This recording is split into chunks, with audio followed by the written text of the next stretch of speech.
Ya, Selamat datang pada kawan-kawan semua di ruang belajar digital Sanggar Sri Kandi.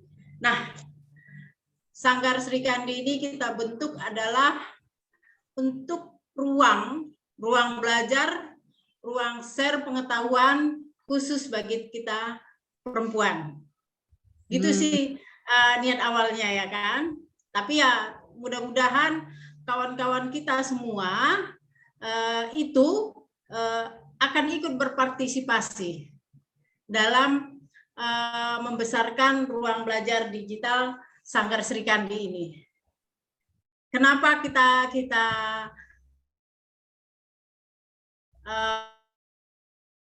perempuan di Indonesia itu tidak bungkam ketika terjadi hal-hal yang itu merugikan di kita. Benar nggak, Mbak Halimah? Betul sekali. Ya. Oke, mungkin kali ini untuk hari ini kita mengupas tentang peran perempuan dalam pengelolaan sumber daya ditinjau dari segi hukum. Karena Mbak Halimah sendiri seorang lawyer ya, lawyer sepak terjangnya dan tak kemana-mana ini. Rumah di Jakarta, tinggal di Bali ya Mbak? Tinggal di Bali, ntar besok tinggal di Semarang, tinggal di Surabaya. Gitu ya.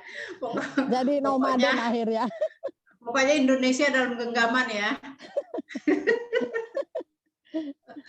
Oke.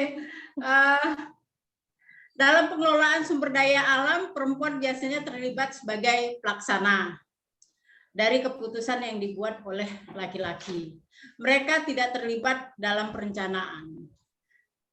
Tidak mendapat manfaat atau mengawasi jalannya pembangunan, meskipun cerita selalu berakhir dengan perempuan sebagai korban pembangunan.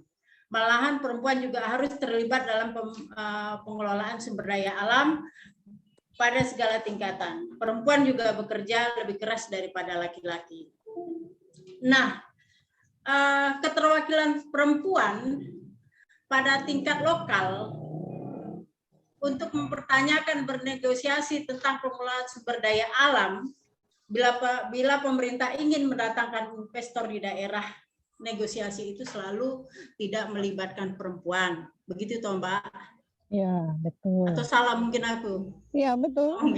Nah, lalu ketika sudah terjadi, sudah ada investor datang dan memulai pembangunan, maka ada kerusakan lingkungan. Siapa yang mendapat akibat terburuk dari proses hasil dari negosiasi dan hasil pembangunan tersebut? Perempuan juga.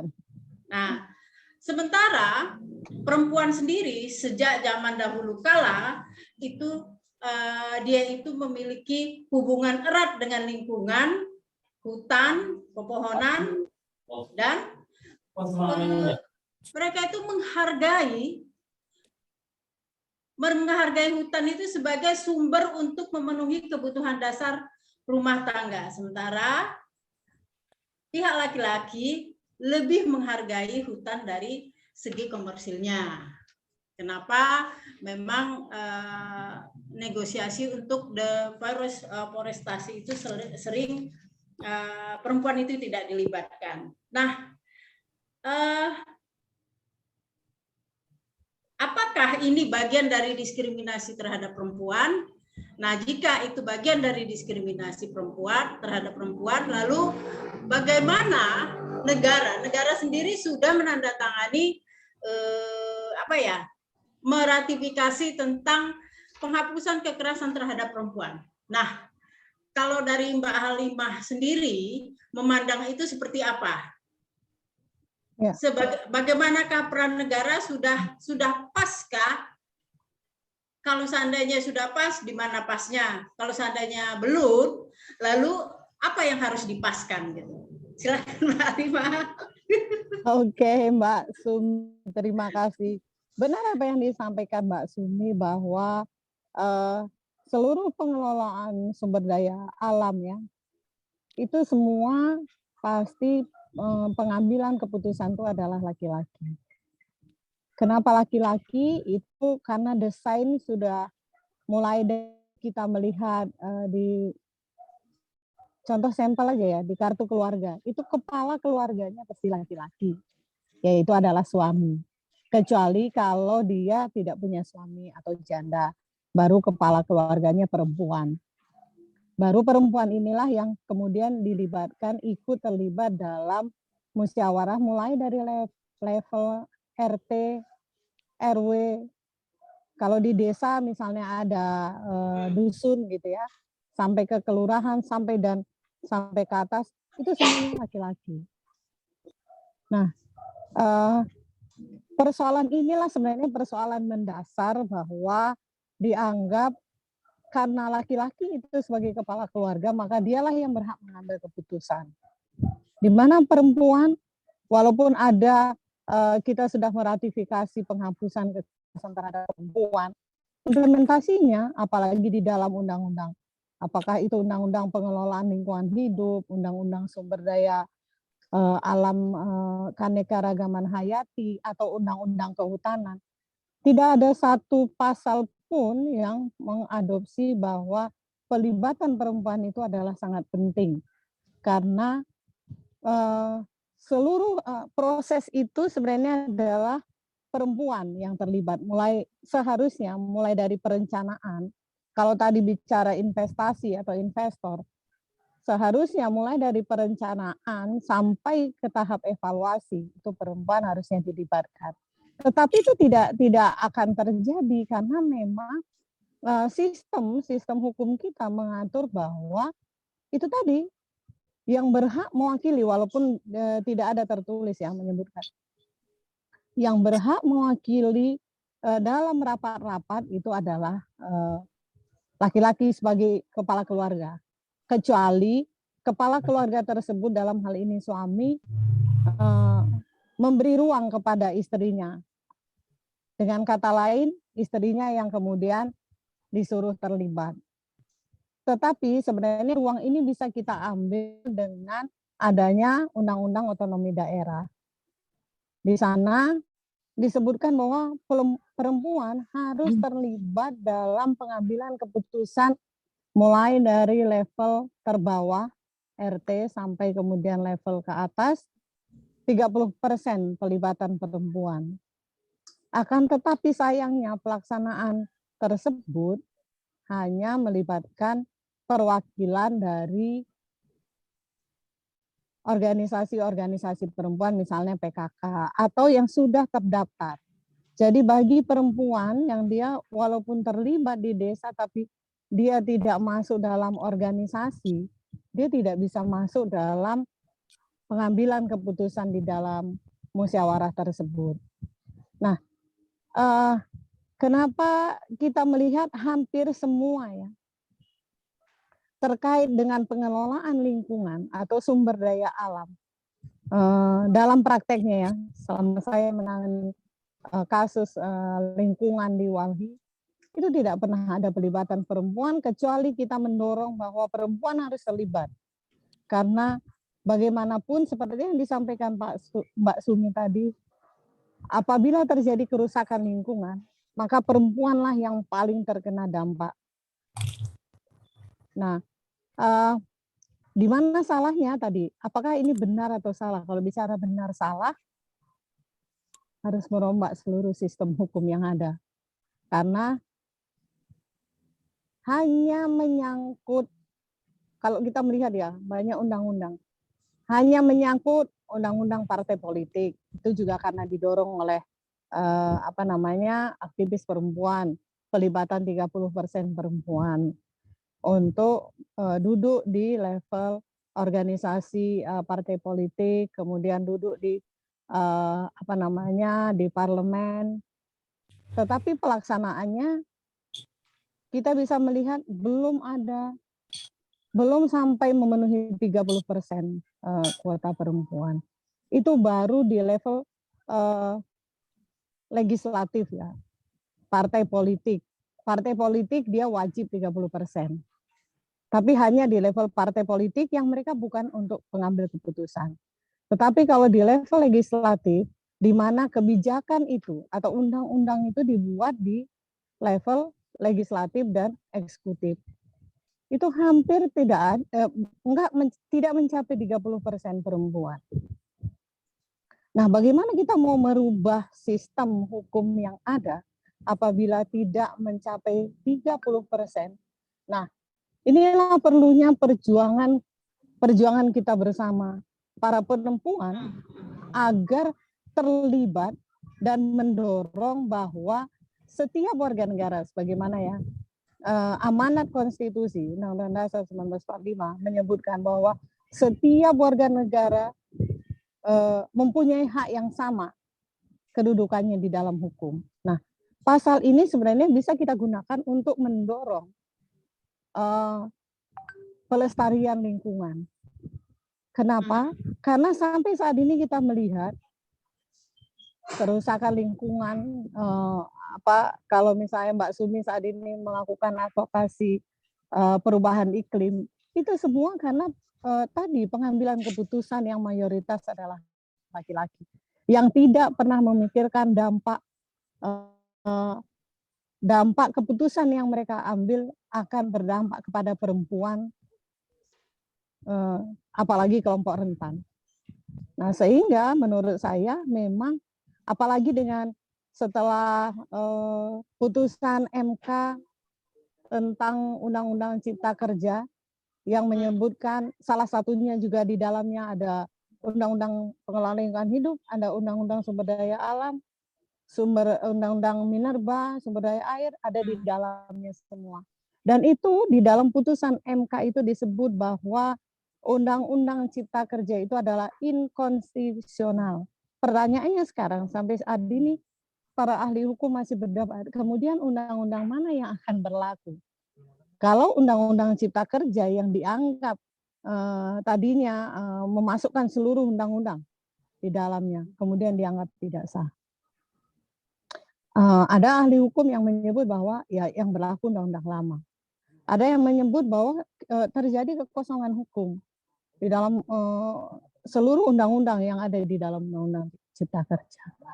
Nah, sehingga menurut saya memang walaupun ya di dalam Undang-Undang Cipta Kerja, salah satunya Undang-Undang Lingkungan Hidup, itu sudah menghilangkan sebenarnya.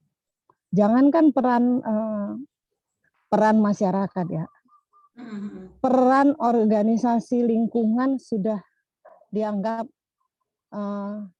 tidak menjadi legitimasi untuk mewakili lingkungan.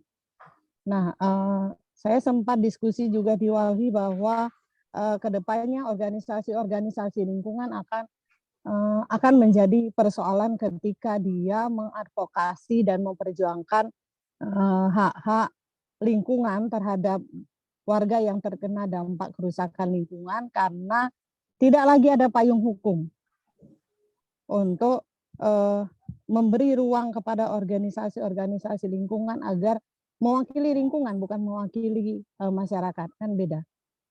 Peran organisasi lingkungan itu adalah mewakili lingkungan, bukan masyarakat.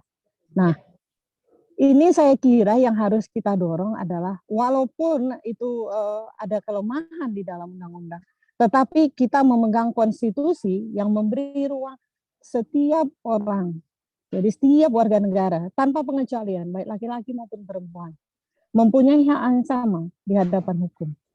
Sehingga mau tidak mau kita sebagai perempuan harus aktif ketika kita melihat akan ada persoalan lingkungan di sekitar kita.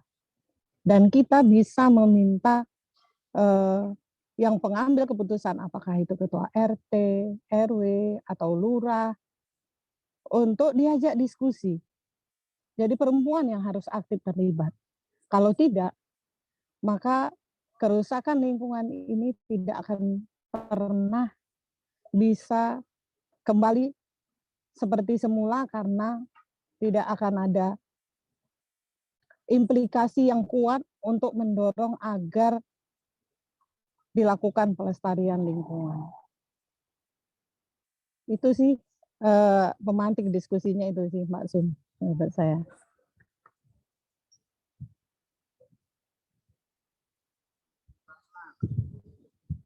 Jadi mau tidak mau Ya, sebagai perempuan, Hmm, apalagi sebagai yang kita peduli terhadap persoalan-persoalan sumber daya alam atau persoalan lingkungan yang saat ini hampir semua merasakan krisis lingkungan, maka ya kita harus mendorong pemerintah dalam hal ini yang terkecil misalnya di kelurahan atau kecamatan agar melibatkan perempuan dalam setiap pengambilan keputusan dalam seluruh sumber daya alam, termasuk pengelolaan, pelestarian, maupun pemanfaatan lingkungan itu sendiri. Itu menurut saya, Mbak Sum. oh, luar biasa ya, Mbak Alima. Jadi memang kerja perempuan ini besar, cuman masih tidak dianggap sebagai suatu hal yang strategis kerja-kerja perempuan ini. Makanya lebih dipandang sebelah mata. Sebagai salah satu contoh, saya pernah mengunjungi di satu desa, salah satu desa yang mengelola kebun, yang mengelola ladang adalah perempuan. Tapi ketika diundang di rapat-rapat desa untuk menentukan misalnya bantuan pertanian, bantuan ini apa segala macam, maka yang diundang adalah laki-lakinya. Benar tadi yang Mbak Alima bilang, kecuali dia janda karena dia sebagai kepala keluarga. Nah, yang diundang adalah laki-lakinya. Nah, laki-laki tidak melakukan pekerjaan di ladang. Nggak tahu hal yang terpenting itu yang mana gitu, yang harus dimintakan gitu. Kadang di musrembang untuk apa segala macam itu yang diundang laki-laki. Adapun keterwakilan perempuan, kalau kita lihat, kalau kita katakan perempuan nggak tahu apa-apa, sangat tidak baik juga kalau kita katakan seperti itu. Tapi isu yang dibawakan tidak sesuai dengan yang diwakilkan, begitu kan Mbak Halimah? Sering terjadi. Betul. Nah, padahal kalau kita cerita konteks desa ya, karena sumber daya alam itu banyak di sana. Kalau kita cerita konteks perempuan di desa itu menghadapi tekanan ganda. Pertama, tekanan dari pihak luar yang sebagian besar mengambil sumber daya alamnya. Benar nggak? Iya. Sumber daya alam yang merupakan itu sumber kehidupan mereka. Salah satu contoh kita bawakan kepada persoalan yang di Pangkalan Susu. Ketika mereka melakukan nego-nego sebuah pembangunan, sebuah proyek yang akan dilakukan di situ, maka yang diundang adalah laki-laki. Perempuan tidak disertakan dalam negosiasi itu. Nah, sekarang yang menerima akibat dari kerusakan lingkungan itu sepenuhnya perempuan. Perempuan menderita penyakit, perempuan kelaparan. Harus dia mencari uang tambahan untuk menambah income keluarganya. Nah, yang menjadi pertanyaan bagi kita itu bagaimana sih kebijakan pengelolaan sumber daya alam yang itu respon gender?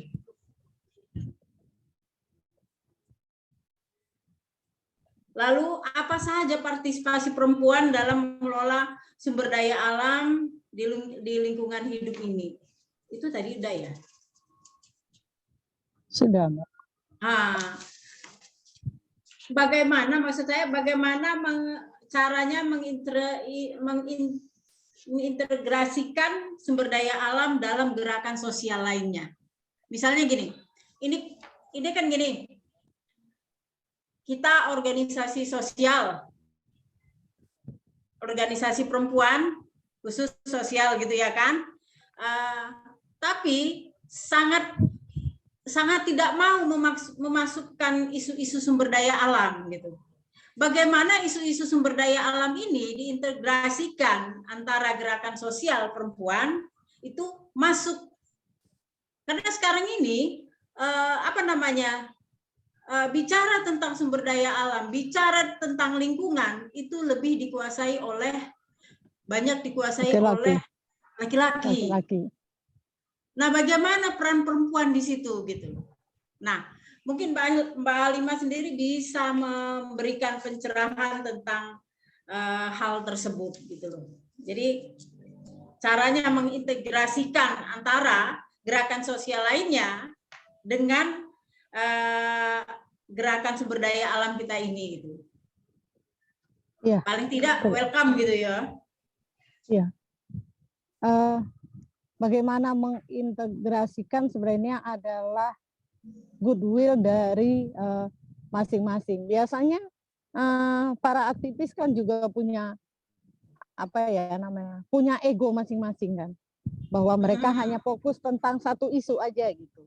Nah, sebenarnya ini harus kita duduk bersama bahwa persoalan lingkungan itu adalah persoalan kita bersama. Ketika terjadi kerusakan atau perubahan iklim seperti sekarang, itu yang merasakan kita semua, bukan hanya para perempuan, bukan hanya laki-laki, tetapi juga kita sebagai aktivis. Nah, bagaimana mendorong memang diskusi-diskusi diskusi dengan teman-teman terutama yang isu dia tentang perempuan ya, atau isu tentang gender. Kita mendiskusikan bahwa persoalan isu lingkungan atau sumber daya alam itu adalah persoalan yang sangat mendasar, sehingga ini harus diintegrasikan apapun isu yang dibawa oleh masing-masing teman-teman aktivis yang bergerak di organisasi sosial. Tidak hanya misalnya kita sebagai aktivis perempuan ya, tapi juga menurut saya ormas, organisasi masyarakat yang ada di masyarakat atau organisasi keagamaan. Karena ini sangat penting menurut saya, karena mereka punya masa yang banyak, yang bisa mendorong agar perubahan kebijakan terhadap pemerintah itu bisa dilakukan secara masif, sehingga akan terjadi perubahan kebijakan agar ada minimal 30% pengambilan keputusan itu ada perempuan. Sehingga kalau misalnya isu tentang lingkungan atau sumber daya alam itu, kalau itu sudah kita dorong ke kebijakan, kalau tidak dilibatkan, maka keputusan itu tidak sah. Nah, kalau itu bisa kita dorong secara bersama-sama dan itu menjadi sebuah kebijakan, maka saya kira paling tidak kita bisa membawa dasar hukum untuk mendorong agar semua mulai level bawah, terutama kan ini di level bawah. Kalau bicara kerusakan ini ada di level bawah, di level desa. Nggak mungkin di level, kalaupun kota itu hanya bicara banjir dan lain-lain. Tapi kalau kerusakan masif itu pasti di desa, gitu. Jadi saya kira itu yang paling penting, bagaimana kita mengkonsolidasikan seluruh organisasi-organisasi sosial agar isu lingkungan dan sumber daya alam ini wajib melibatkan perempuan. Karena bagaimanapun perempuan yang paling terkena dampak. Kalau kita lihat ya, tentang kebencanaan saja. Selama ini ketika terjadi bencana, perempuan itu hanya terlibat di dapur umum. Bukan pengambilan keputusan apa saja yang dibutuhkan ketika terjadi bencana. Nah, saya kira karena isu lingkungan ini akan sangat panjang dan juga akan terjadi kerusakan di mana-mana, karena kita lihat walaupun undang-undangnya bagus, tapi pelaksanaan di lapangan hampir semua misalnya terjadi kerusakan tambang, kerusakan terjadi banjir, laut meluap, kemudian perubahan iklim. Ya, betul. Jadi kalau kita tidak bergerak secara bersama, maka saya khawatir ya kalau dulu Walhi sudah mendiskusikan 10 tahun yang lalu, mungkin Jawa bisa jadi tenggelam 30 tahun lagi gitu kalau lingkungan tidak dijaga gitu. Itu analisis Walhi 10 tahun yang lalu gitu. Itu sih Mbak Sum. Ini kayaknya dipercepat. Iya, mungkin lebih cepat, nggak sampai segitu. Kalau lingkungan tidak kita jaga secara baik. 2030 gitu ya. Kalau nggak mampu mengatasi tenggelam lah. Iya gitulah. Itu katanya. Kayak gitu sih. Oke, Mbak Halimah, saya tertarik dengan ini pengelolaan sumber daya alam ini kan ada termaktub dalam pasal 33 Undang-Undang Dasar 1945 gitu ya kan? Ya. Negara menguasai apakah dalam arti kata memiliki itu terserah lah ya. Apanya ya kan? Negara menguasai untuk dipergunakan sebesar-besarnya untuk kemakmuran rakyat. Tapi saya nggak melihat ini penggunaannya itu untuk kemakmuran rakyat atau gimana. Nah, sebagaimana yang kita ketahui bahwa sudah terjadi krisis iklim karena deforestasi besar-besaran yang dilakukan oleh korporasi. Nah, tadi kita sudah sempat ngomong nih sama Mbak Midah. Nah, bagaimana lubang tambang di Kalimantan Timur itu menganga tidak ditutup. Nah, ini kan apakah negara ini mengetahui atau bagaimana? Nah, yang menjadi pertanyaan kita ini bagaimana menuntut tanggung jawab negara dan korporasi yang merusak lingkungan yang merusak lingkungan hidup dan melanggar hak asasi perempuan. Karena kita juga punya hak asasi di situ toh. Ketika lingkungan kita terganggu, maka kesehatan kita terganggu. Kita punya hak untuk hidup sehat. Kita punya hak untuk hidup yang layak. Apakah layak kita hidup di antara debu polusi batu bara? Apakah layak kita hidup di antara polusi pembakaran batu bara yang menimbulkan penyakit? Nah, itu yang menjadi ini. Nah, itu bagaimana caranya menuntut negara? Itu Mbak Halimah. Ya, oke Mbak Sum, terima kasih. Jadi benar apa yang disampaikan di dalam pasal 3 itu adalah hanya menguasai ya, bukan memiliki. Itu tetap beda. Kalau di dalam hukum memiliki itu adalah hak sepenuhnya gitu ya. Tapi di undang-undang itu kan disebutkan hanya menguasai. Menguasai itu untuk mengelola agar rakyatnya sejahtera, kan gitu konteksnya sebenarnya. Amanat undang-undang itu ya. Tetapi itu kemudian dituangkan, ada undang-undang lingkungan hidup, ada undang-undang minerba, ada undang-undang sumber daya air, ada undang-undang sumber daya keanekaragaman hayati dan lain-lain gitu ya. Itu kan tujuannya agar lingkungan terjaga walaupun itu ditambang dan lain-lain, kan ada aturan mekanismenya. Nah, ketika terjadi kerusakan lingkungan seperti yang disampaikan tadi di Kalimantan kemudian dibiarkan begitu saja, maka itu adalah kesalahan pemerintah. Karena ada sistem pengawasan, ada sistem monitoring. Sebelum izin usaha tambang itu berakhir, mereka harus memulihkan lingkungan. Itu amanat undang-undang. Undang-undang pengelolaan lingkungan hidup. Nah, kalau itu tidak dilakukan, maka pemerintah yang harus ditagih. Agar pemerintah kemudian menekan pihak pengusaha yang menjalankan pertambangan di sana agar memulihkan lingkungan. Nah, kenapa itu kemudian dibiarkan? Mungkin bisa saja ya karena dianggap masyarakatnya tidak mempersoalkan, berarti ya sudah tidak masalah.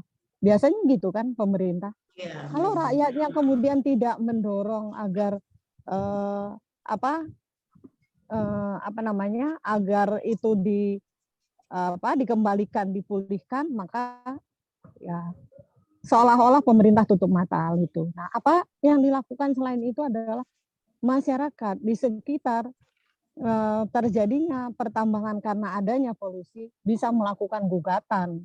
Namanya gugatan perbuatan melawan hukum, yaitu menggugat negara dan perusahaan swasta agar memberikan ganti rugi sebesar nilai untuk memulihkan lingkungan tersebut dan juga memberi kerugian kepada masyarakat sekitar karena terjadi polusi yang dilakukan akibat tidak dilakukan pemulihan lingkungan.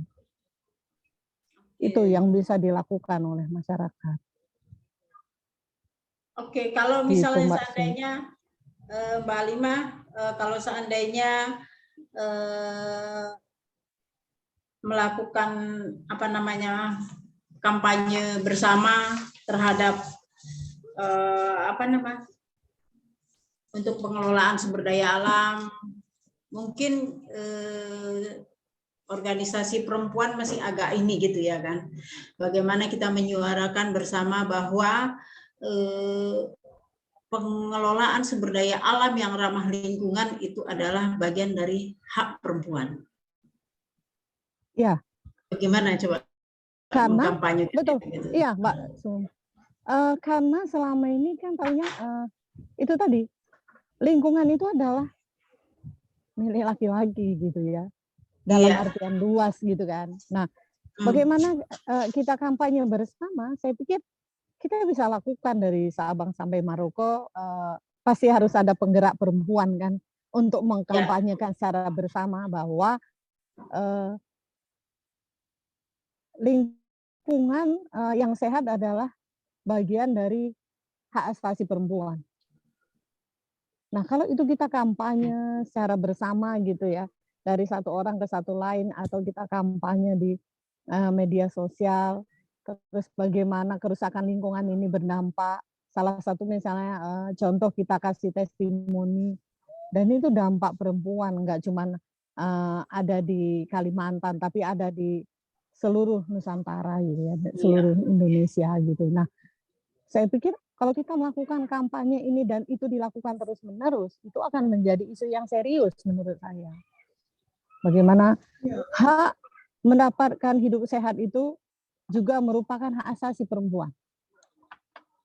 Dan itu dilindungi oleh undang-undang, ada ada undang-undang lingkungan hidup yang memberikan hak setiap warga negara. Dalam hal ini kan salah satunya adalah perempuan. Kalau warga negara kan ada laki-laki dan perempuan.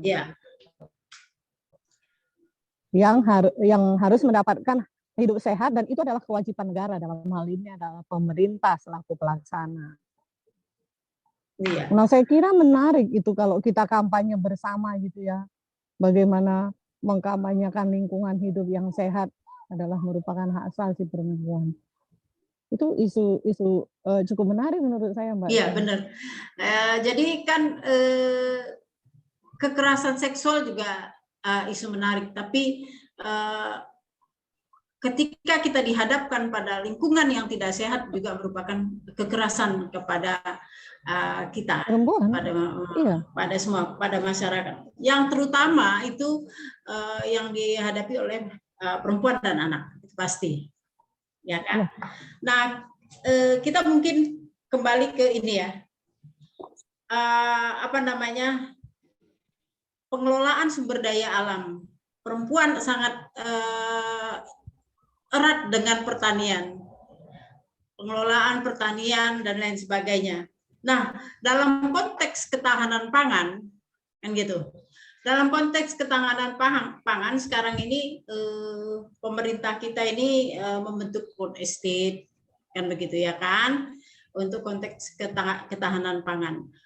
Padahal sebenarnya kalau kita lihat dari alam ini memberikan kekayaan.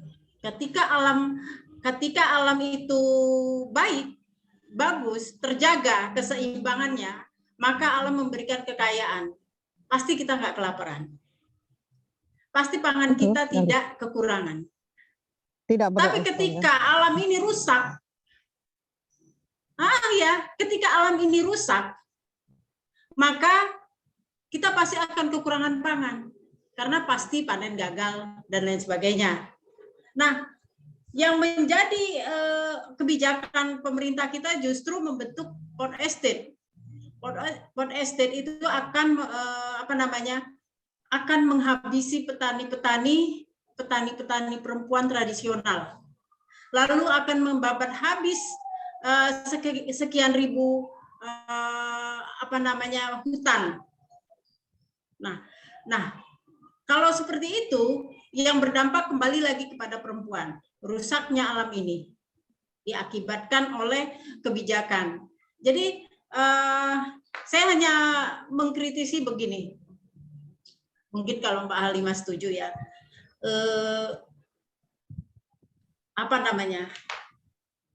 Sebuah peradaban jika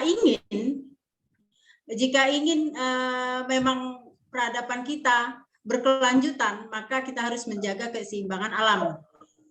Betul. Keseimbangan hutan ini. Nah, kan begitu.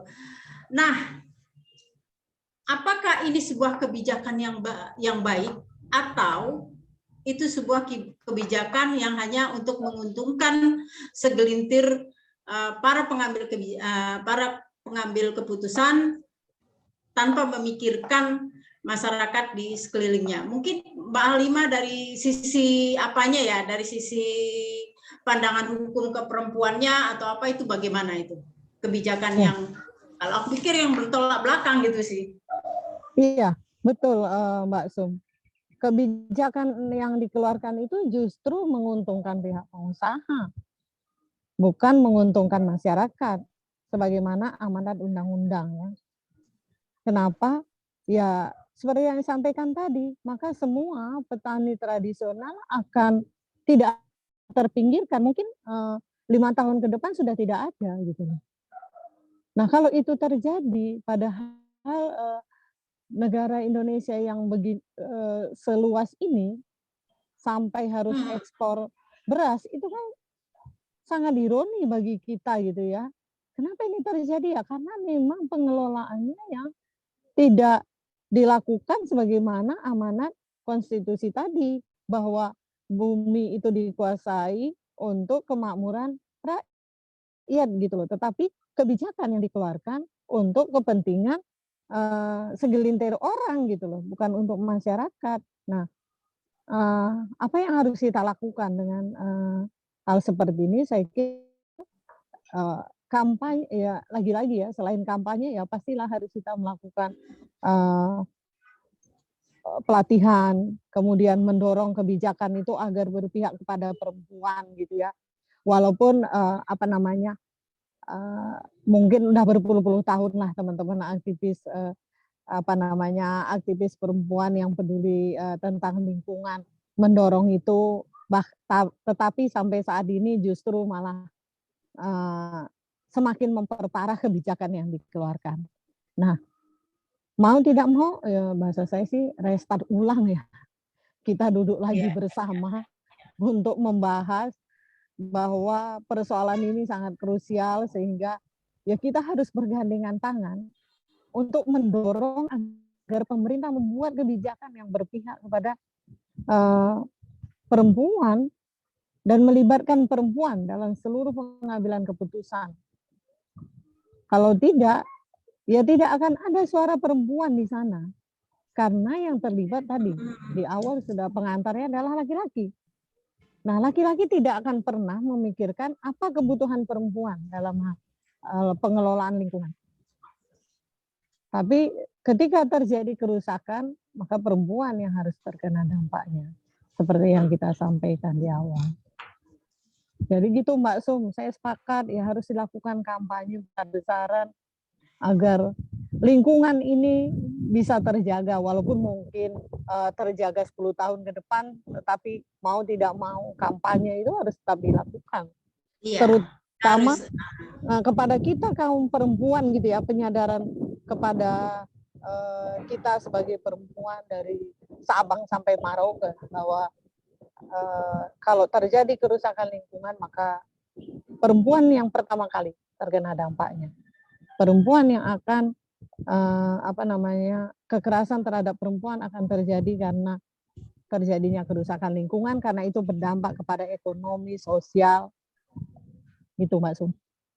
Oke, baik, mungkin ada yang mau ini ya, mau bertanya atau apa? Disilahkan. Assalamualaikum warahmatullahi wabarakatuh. Waalaikumsalam. Saya Namira, izin menanyakan 1 atau 2 pertanyaan ya. Iya. Yang Silakan Namira. Silakan Mbak. Yang pertama, undang-undang apa sih yang melindungi hak perempuan dalam pengelolaan sumber daya alam? Nah, yang berikutnya itu peraturan diskriminatif apa saja yang membuat perempuan kehilangan haknya dalam pengelolaan sumber daya alam. Sebelumnya terima kasih. Sama-sama Mbak.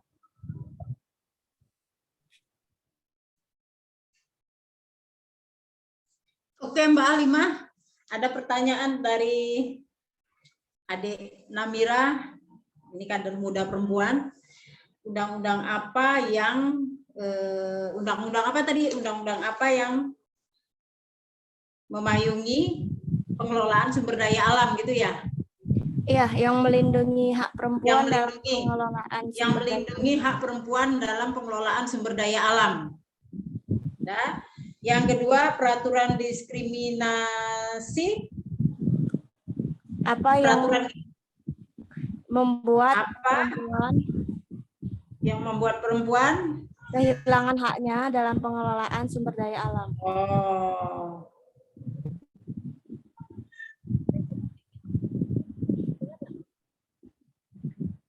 Halo. Oke, Mbak Alimah, silakan dijawab dari adik. Tadi sinyal agak hilang. Iya. Jadi pertanyaannya undang-undang apa yang melindungi pengelolaan sumber daya alam? Baru peraturan diskriminasi apa yang membuat perempuan kehilangan hak dalam pengelolaan sumber daya alamnya? Begitu. Oke. Undang-undang apa yang melindungi perempuan? Kalau undang-undang itu tidak spesifik ya, Mbak, ya? Ada spesifik yang menyebut perempuan seperti yang saya sampaikan di awal. Tapi penyebutannya adalah setiap warga negara, tidak membedakan laki-laki dan perempuan. Jadi kedudukannya sama. Hanya persoalannya kan pelaksanaan di lapangan tidak sebagaimana amanat dari undang-undang gitu kan. Jadi tadi yang kita diskusikan di depan bahwa kalau pengambilan keputusan itu pasti laki-laki. Padahal kalau undang-undangnya itu laki-laki dan perempuan karena setiap warga negara gitu kan. Kemudian yang kedua undang-undang apa gitu ya tadi ya? Peraturan diskriminatif yang apa yang membuat perempuan kehilangan haknya sebagai pengelola sumber daya alam? Kalau di dalam undang-undang sumber daya alam atau undang-undang lingkungan hidup itu nggak ada peraturan yang diskriminatif perempuan karena bicaranya kan setiap warga negara. Tetapi kalau bicara tentang, tadi saya bilang Dukcapil itu kan kepala keluarga itu hanya laki-laki karena dia sebagai suami sebagaimana undang-undang perkawinan. Suami adalah kepala keluarga. Sehingga atas dasar itulah kemudian diskriminasinya langsung pada pengambilan keputusan. Karena yang mengambil keputusan laki-laki, maka yang membahas hanya tentang persoalan teknis gitu. Kalau kita misalnya tadi bicara bagaimana pembangunan lingkungan, nah mereka hanya bicara sisi ekonominya. Tidak sisi perlindungan ke perempuannya di mana ya, itu nggak akan pernah ada. Karena tidak ada perempuan yang terlibat di dalamnya. Nah kalau mau dirubah ya harus tentang perspektif satu dulu ya undang-undang perkawinan. Karena Atas dasar itulah seluruh suami adalah kepala keluarga. Atas dasar itu maka satu keluarga, kepala keluarga pasti suaminya, nggak mungkin istrinya kan. Nah, jadi Iya. suaminya lah yang kemudian melibatkan itu. Jadi kalau undang-undang SDA, undang-undang lingkungan hidup atau undang-undang lainnya itu tidak ada diskriminasi di dalamnya karena kedudukannya sama. Hanya persoalannya kedudukan sama, tetapi perempuan tidak bisa mengambil keputusan. Nah, disitulah diskriminasi dalam prakteknya. Seperti itu, Mbak Sum. Iya, oke. Adik Namira di mana? Ada lagi? Kira-kira? Halo? Ada lagi yang mau bertanya? Kalau dari saya sepertinya sudah. Terima kasih Bu Halimah udah. Sama-sama. Oke. Aduh. Oke, ini dari Mbak Wiwi. Ya, Halo. Mbak-mbak semua. Halo. Halo juga, senang Wi. sekali. Gimana kabar ini, Wi? Aduh, Wi. Gimana kabar Alhamdulillah. nih? Ya, Mbak. Ayo kapan nih kita Iya bisa dong. berjumpa? Iya, ayo Iya. kita ketemu. Iya, Mbak Halimah sama Mbak Mimi tadi saya dengerin sebentar sayup-sayup begitu ya dari jam 4:30 tadi. Sebenarnya keren banget ya yang disampaikan Mbak Halimah itu ya tentang bagaimana perempuan dan lingkungan hidup itu. Iya. Yang menarik sebenarnya Mbak Halimah, isu ini sebenarnya kan nggak hanya kalau isu lingkungan itu kan seakan-akan gitu ya isu yang maskulin, padahal di situ isunya yang perempuan banget gitu ya. Nah, bagaimana ya kita bisa membuat gerakan ke depan sih berharapnya gerakan itu yang sifatnya ya edukatif, tapi itu bisa memberi dorongan tidak hanya ke perempuan, tapi ke anak-anak khususnya juga anak muda. Kemarin saat peringatan Hari Ibu itu di Jawa Timur, saya kerjasama juga dengan kayak Ikatan Sarjana dan banyak lembaga. Itu kami mengundang beberapa anak muda dan anak-anak. Ternyata tuh ada penggerak anak yang masih SMP begitu. Nah, dia melakukan kampanye namanya Warrior Girls gitu. Jadi Warrior Girls-nya itu jadi warrior itu ya kayak zaman dulu tuh kan emang pejuang gitu. Ya. Justru dia itu warrior di sungai, Mbak. Jadi lucu gitu. Jadi semua pada seneng ketawa sama si anak SMP ini gitu ya. Dan bagus yang dia lakukan. Jadi dia ngajakin teman-temannya itu setiap hari ngambilin sampah di sungai. Jadi banyak hal yang dia kenalkan begitu. Nah, saya berharapnya dari webinar ini Mbak Halimah mungkin kita perlu ngobrol-ngobrol gitu ya yang agak serius sedikit.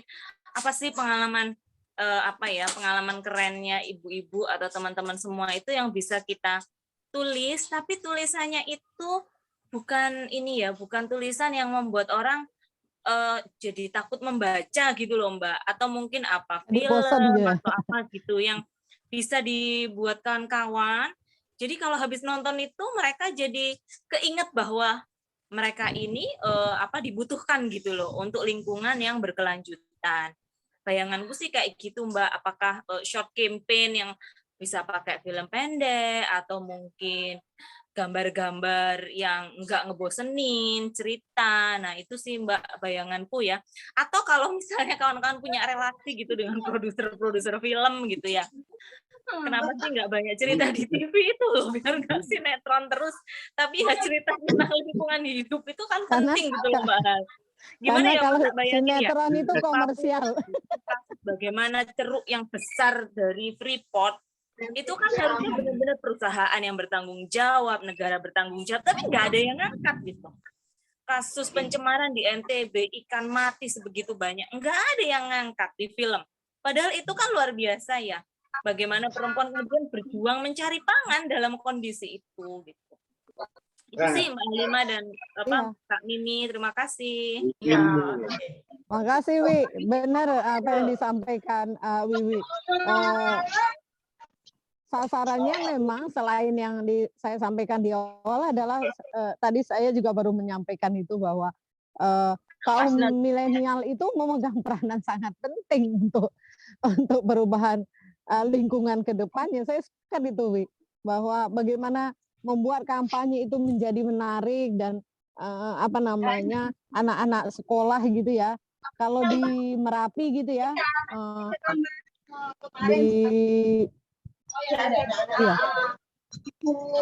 kalau di Merapi itu di sekolah itu mulai anak-anak itu sudah membuat buat cerita tentang pengalaman mereka ketika mereka ke ke sawah, bagaimana mengelola lingkungan gitu ya. Saya pikir kedepannya itu memang kita harus diskusi bersama. Saya sepakat bahwa kaum muda harus terlibat, terutama misalnya bisa menjadi ekstra kurikuler di sekolah. Nah itu harus bisa kita dorong bersama itu. Ya. Sebenarnya ini tadilah Sanggar Belajar Digital Sri Kandi itu adalah menyatukan salah satunya ya. Bukan menyatukan, salah satunya adalah untuk kita para kaum perempuan bercerita, bertukar ilmu, berbagi ilmu, berbagi pengalaman untuk apa? Untuk menambah kapasitas kita. Nah, biasanya kalau Sri Kandi Lestari ini kan geraknya di lingkungan hak ekologi perempuan dan anak. Nah, lingkungan ini berdampak pada kesehatan pasti, pada perekonomian. Nah, bagaimana perempuan ketika lingkungannya rusak itu menjadi perempuan jadi sakit. Banyak yang menderita sakit diakibatkan lingkungannya yang rusak. Belum lagi bencana. Akibat lingkungan yang rusak. Nah, Mbak Wiwi, mungkin ke depan kita bisa bertukar pikiran, berinovasi di sanggar di ruang belajar digital Sanggar Sri Kandi. Ini terbuka karena kita bentuk khusus untuk diskusi kita para perempuan yang peduli dengan kondisi sosial sekelilingnya. Kira-kira ada lagi kah? Ini ada chat. Oh enggak, ya. Ada lagi kah yang ingin bertanya atau memberikan pendapat? Kak Mida udah udah cabut ya. Oke, baiklah. Kita padakan sampai di sini. Terima kasih Mbak Halimah. Oke. Sangat seru diskusinya. Mudah-mudahan ke depan nggak bosan ya. Sorry tadi ya karena saya WIT jadi saya lupa kalau jam saya masih ini ya gitu. Makanya saya kaget tadi kan untuk ditelepon. Sorry banget. Makasih. Kak Mida, Kak Wiwi mungkin bisa jadi narasumber selanjutnya. Kak Mida mungkin bisa bercerita bagaimana kondisi perempuan di sekitar lubang tambang, ya kan? Ya, betul. Cerita mungkin ke depan kita narasumbernya nggak satu deh. Pasti. 3 atau 4 orang itu akan lebih seru ya kan? Ya. Betul sekali, betul. Ini kalau saya itu lubang tambang aja. Kalau hukum-hukum lain urusan. Terima kasih untuk semuanya. Selamat sore. Sama-sama. Makasih Mbak Sum. Makasih teman-teman semuanya. Assalamualaikum. Waalaikumsalam. Tutup ya. Oke. Kita loh. Agar kita gitu.